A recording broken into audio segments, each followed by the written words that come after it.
God doesn't want people to become Christians just as an insurance policy against trouble. And he doesn't want us to live our lives free from suffering, because he wants to show the world that his people are sufficiently tough to suffer with the world's suffering and still trust God. This is why we have a very poor theology of suffering, certainly in terms of the public persona that is represented in television evangelists and teachers, who are all the time hyping the idea of a Christianity that is all about health, it's all about wealth, and it's all about prosperity. Now, the fact of the matter is, God blesses.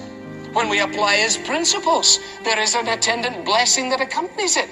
But he does not have his hand up his back in relationship to this, and we cannot manipulate a sovereign God. And the same God who chooses to bless us with a lovely sunset may choose to bless us with the experience of suffering.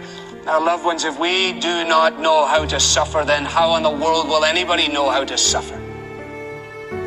You see, because Christianity is not about how to escape from the difficulties of life, but it is how to face the difficulties of life. This is what we need to be saying to our friends and neighbors. It doesn't come follow Jesus Christ and escape everything. It is come follow Jesus Christ and live.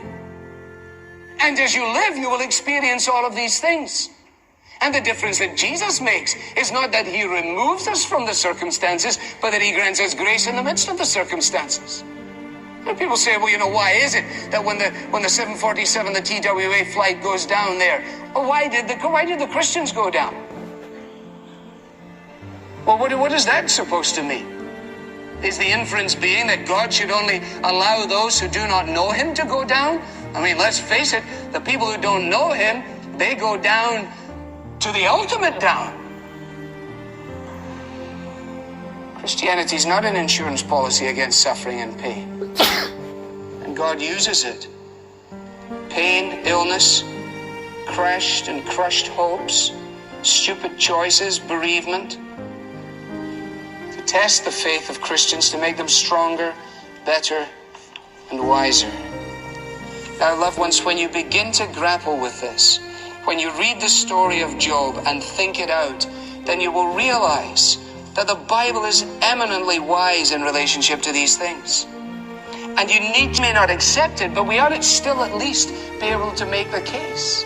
For example, when they're pressing us into a corner about all the suffering in the world, ask them this question: by how much do you think suffering would be reduced in the world if everybody obeyed the 10 Commandments? The 10 Commandments that our culture is so keen to remove from school walls, office walls, walls of justice. Get rid of all of this nonsense. We don't want this up here. The church needs to be over here. The state needs to be over here, and so on. All of that nonsense. Well, just ask them. How do you think we do without lust? Do you think that would make a difference to suffering? How do you think we do without greed? Without lying, without stealing, without murder? How much do you think we would make an impact on suffering if a society were to obey the 10 Commandments? And the answer is unavoidable. It would radically change things. Push them back a little bit. Shove them into the corner, kindly. We don't want to win the argument and lose the war, but we want to be able to push them back just a little bit. Hey, and then also understand this so that you can convey it. Pain and growing old are blessings, not curses. Pain is one of God's great blessings. Children understand this. They say, as they jam their fingers or whatever it is. And then what do? Mom. Why does God use pain? The exact same reason. That confronting this, facing this suffering, men and women might say, God. So if we were to take away, as a result of this, sin, disease, and suffering of all kinds, and finally death itself, came into the experience of mankind because all of us have followed their bad example of trying to go it alone. There are implications of going alone. When we refuse to obey God's counsel found in the Bible, he stands aside and he leaves us to it. And much of the suffering in our world today is as a direct result of this. That's the significance of Romans chapter 1. And choosing to worship the creature rather than the creator, They exchanged the truth of God for a lie, and God gave them over to their choice. Now, in the midst of all of that, God is doing three things. One, he is holding back sin and suffering to a degree we can never fully know. If God were to take his hand off our culture completely, it would be hell, totally.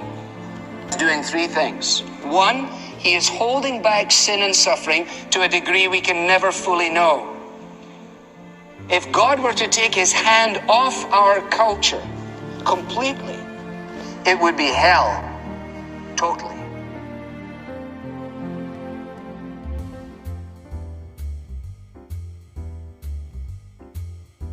We would like to invite all of you to come join us for Sunday service and Bible study at Walk in Truth Christian Fellowship Church.